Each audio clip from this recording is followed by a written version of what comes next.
Hello everyone, and welcome to our lecture recording for chapter 7. As usual, we will focus on the learning objectives that are given to you for this chapter on page 190. And we're going to start off on this substantive area of contracts, and we'll be walking through it for a number of chapters. So the first objective is basically simply to recognize the sources of contract law and distinguish between a contract and an agreement.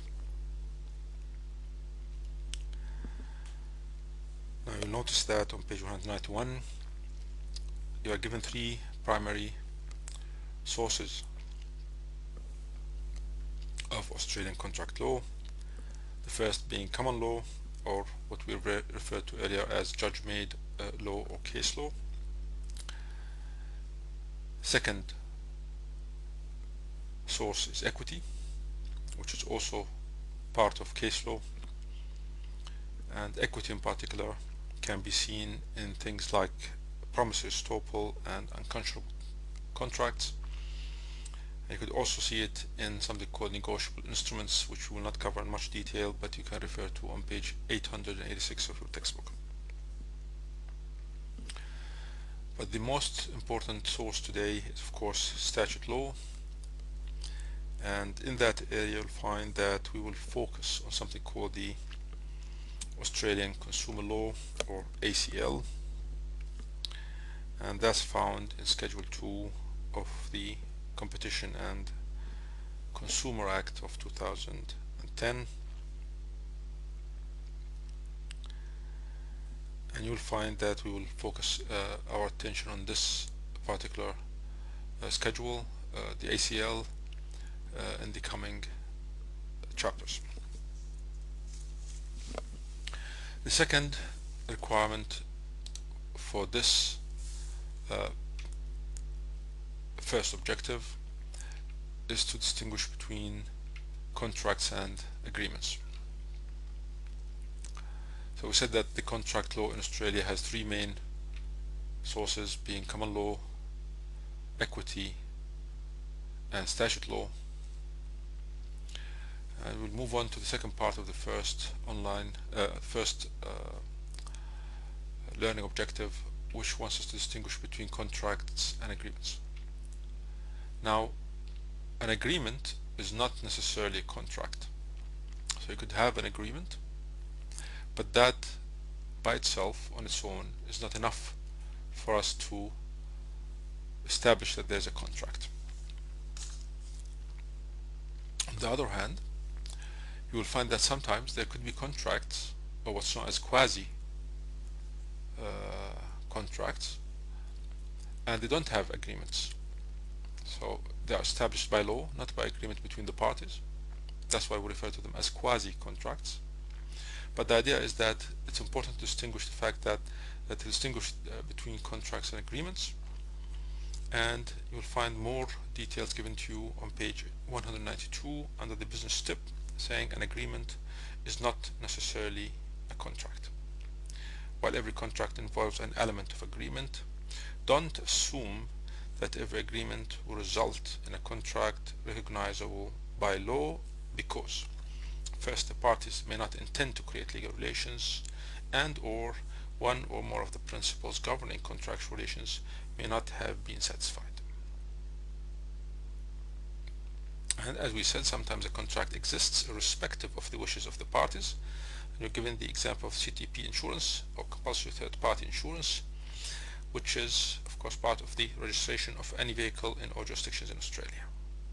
Okay, there's no agreement there because neither you nor the insurance company has any choice about either the contents of the contract or even about whether you wish to make a contract for compulsory third-party insurance coverage. But it's something that's forced on you or enforced by the law. So it is really a contract, but it doesn't have an agreement component, and that's why we refer to it sometimes as a quasi-contract. Alright, let's move on to our second learning objective, and it says define a contract and outline the essential elements for the formation of a contract. So A good definition can be found again on page 192 in the in brief box, contract defined. So it says a contract can be defined as an agreement, okay, containing promises made between two or more parties with the intention of creating certain legal rights and obligations, and is enforceable in a court of law. Now, so in a nutshell, if you have an agreement that will be legally enforceable, it has to have a promise, okay, and is intended by the parties to be legally enforceable in a court of law. Now, elements, when we talk about elements, we talk about things that must be there. These are necessary. These are necessary for the establishment of a contract. Okay. Now, if it's a simple contract, I will talk a little bit more about what that actually means in the following slides. But in order to create a contract, three elements must be present, and they can be formulated as three questions. First one, was there an agreement between the parties? So you can see that an agreement is an element of establishing whether there's a contract or not, whether a contract exists or not. The second, was there an intention to contract, i.e. to create legally binding relationships? And the third question that you need to ask, was there valuable consideration? So you can see that as well on page 193 in figure 7.1. And you can expand on agreement, intention and consideration as well in figure 7.2. So again, in order for us to establish the existence of a contract, we have to establish the existence of an agreement, intention to be legally bound, and whether there was valuable consideration or not. Okay. Now I want to draw your attention to the in brief box. It's important here on page 193. It says what's important, so that's why we're highlighting this point, is that the analysis of a problem you consider is that in the analysis of a problem you consider the issues of agreement, okay, intention and consideration. So when you get something like a problem solving question in the final exam, which is worth 35 marks out of 50 for the final, and the other 15 being multiple choice questions, you need to make sure that if the question is asking about the existence of a contract, so if the legal issue really arises from the existence of a contract, you have to think about these three elements: agreement, intention and consideration. And the idea is that you don't just talk about these elements, you talk about them only if there is a legal issue in that element, i.e. if there's any tension in the facts that are given to you in this question that highlight that this could be an element difficult or hard to establish on the evidence given or the facts that are given to us. So not every element really is a legal issue, but we'll talk much more about that when we do our lectorials and tutorials, so no need to worry about that. We'll cover it in much more detail. But remember this in brief important point, that you have to look at these elements in order for you to establish whether there's a contract or not. So again, as we said, essential elements to establish the contract are the three that we talked about on page 193. But after you have established that there's a contract, now you need to move on and establish whether that contract is valid or not, because we're trying to really establish at the end whether the contract can be enforced in a court of law. So that takes us to page 194, and you'll find there that there are three more questions you need to ask. So did the parties have legal capacity to contract? Did they consent? So was there genuine consent? And was there legality of purpose? There's a last thing that we talk about sometimes, which is also shown on page 194 in figure 7.4, which is the step in relation to procedure requirements. So you ask the question, have all procedure requirements been satisfied?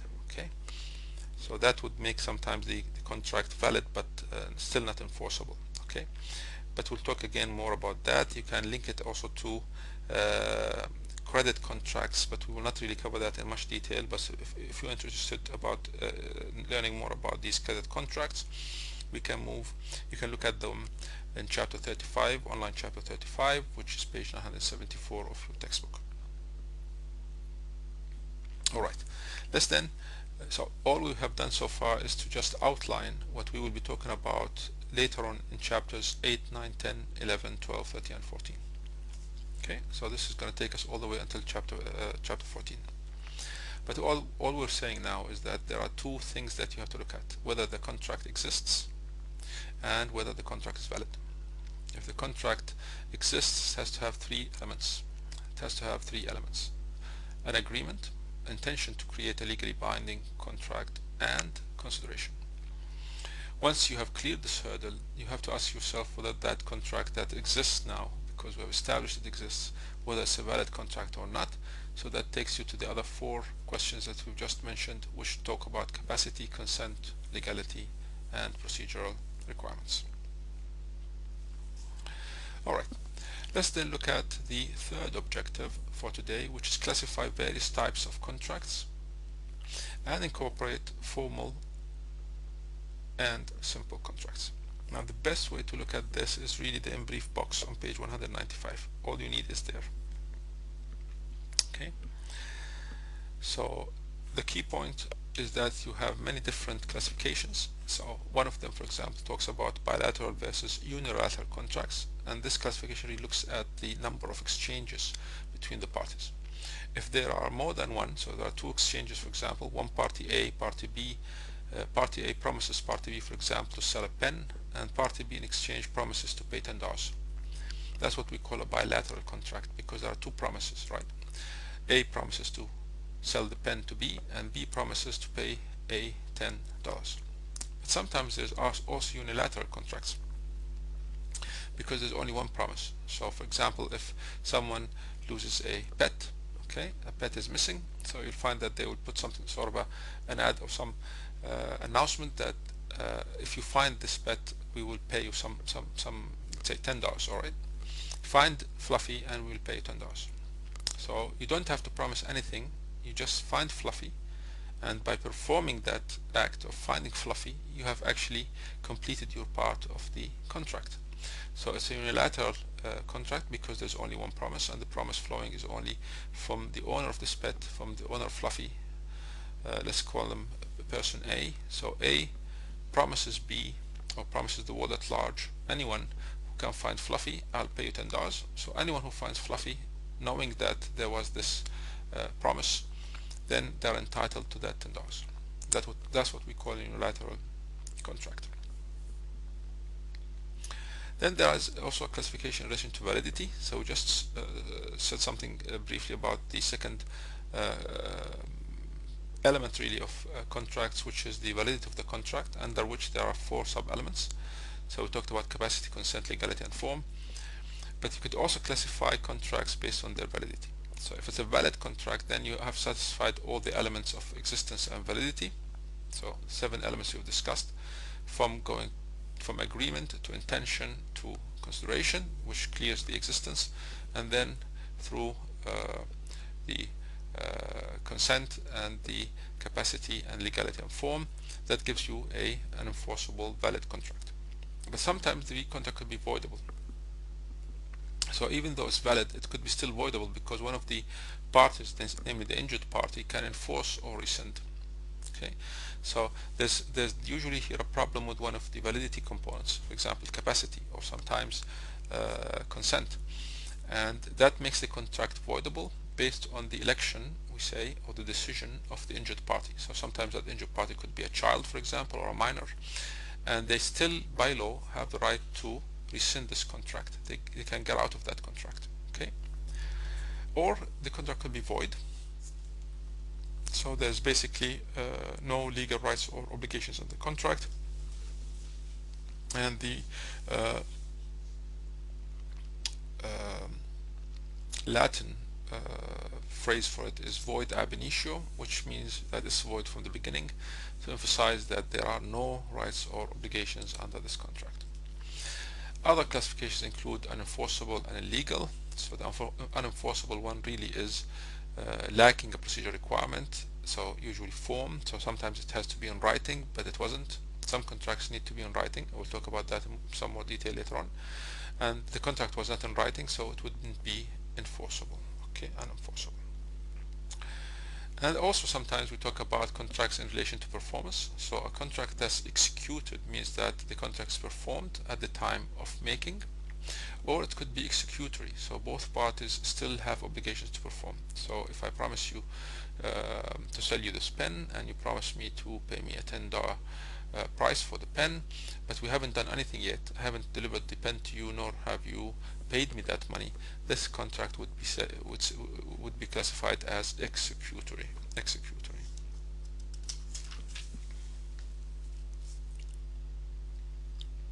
Okay.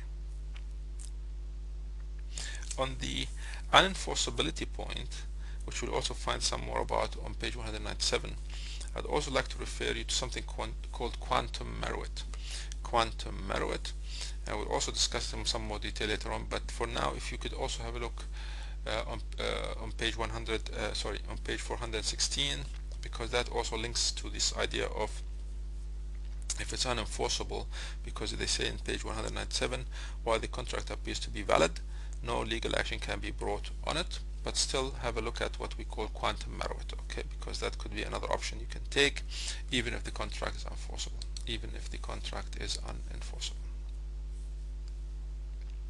Then there are these contracts classified by formation, so express contracts, implied contracts, and quasi contracts. I'll leave that to you to go through in some more detail. And finally, most importantly, is this a limitation of what we will be discussing in this course, because what we will be looking at is simple contracts. Okay, we are not going to look at formal contracts in the sense that these formal contracts would be recorded in some certain way. Okay, what we'll be talking about is simple contracts, which you'll find on at the bottom of page 198. Okay, so if a contract is not under seal or a contract of record, okay, then valuable consideration must be present for it to be valid.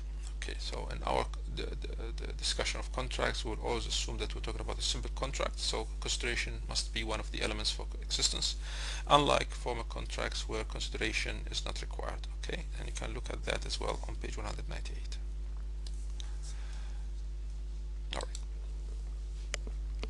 So as we said, for simple contracts, it's not a formal contract. Okay. Consideration must be present because it's a simple contract, and subject to statutory requirements, contracts can be oral, in writing, or a combination of the two forms. This is just for simple contracts. Okay. Now there's statutes of limitations, and you remember we said something about statutes of limitations, which put a limit on the time window within which you can bring a cause of action. So again, this is the time limit within which an action for a contract under seal can be brought before it becomes statute barred. Okay.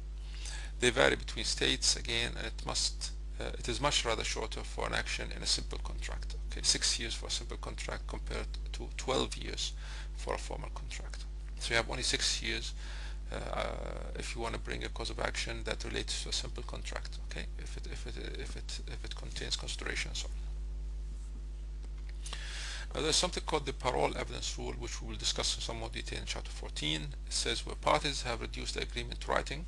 So if we agree that everything we will exchange in terms of promises, for example, again the example of selling you a pen and you paying me $10 for the pen, if we agree that we put that in writing, everything that we have promised each other will be in writing, then the court will assume that it's a complete record of the contract. So you can't go to the court and bring a cause of action and then try to bring in further evidence that's not in writing, that's not part of this contract. Okay, so courts are generally reluctant to admit evidence of parties, acts, or words prior to the execution of the document that will add to or vary or contradict the written agreement. So the written agreement is taken to be the final arbiter of what has been agreed on. This is what we call the parole evidence rule. We'll discuss some more detail, as I said, later on in chapter 14. Okay. Now there are contracts that are void unless in writing.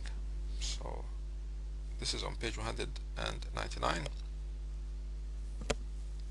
Okay, and I'll leave that actually for you to read.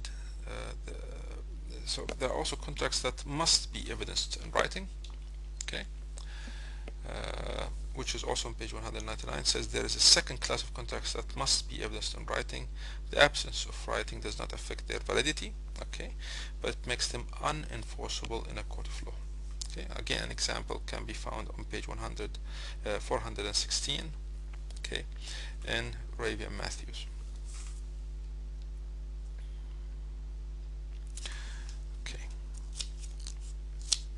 so again, just to make sure that you understand the difference between valid rather, and unenforceable, between valid and unenforceable. So again, the discussion of quantum Merowith claims there, and you have Baby and Matthews on page 416 for further discussion.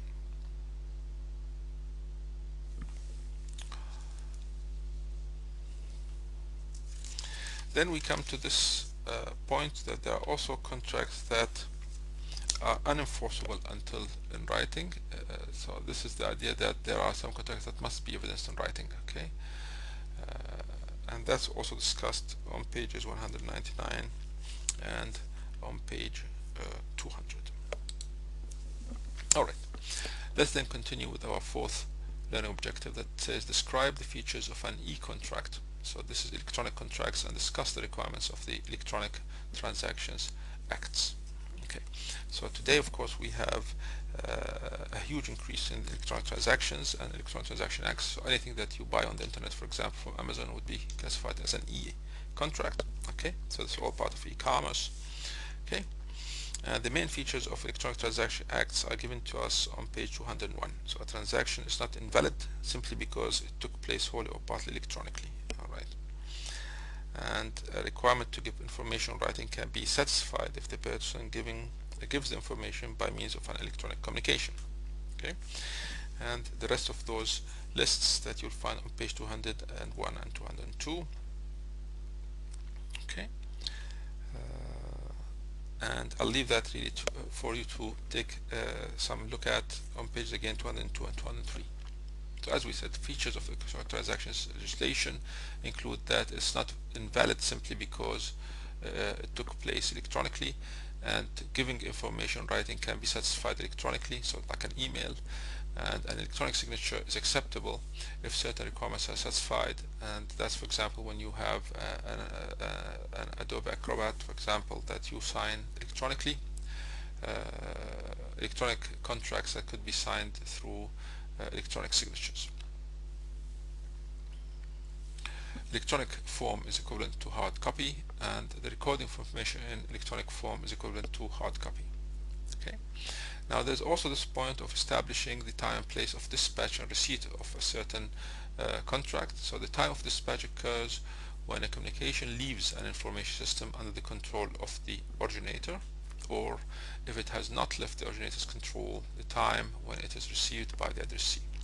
And the time of receipt is when the electronic communication is capable of being retrieved by the addressee, or if no system is designated, when the electronic communication comes to the attention of the addressee.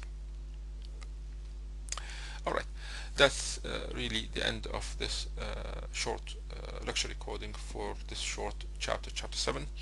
I just want to leave you with one more thought on an example of a contract that's valid but is not enforceable, so unenforceable.